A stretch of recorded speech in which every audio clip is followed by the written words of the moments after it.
মুখের মধ্যে ঢুকে গেছিল সবুল ভাই টানে বের করলো তুই হলে এত যাইতো না বুঝলেন কাতল তো বিশাল কাতলা বিশাল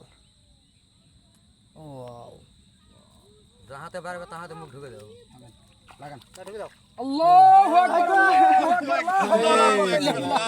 বিশাল আল্লাহু আকবার 6 কেজি না আল্লাহু আকবার 8 কেজি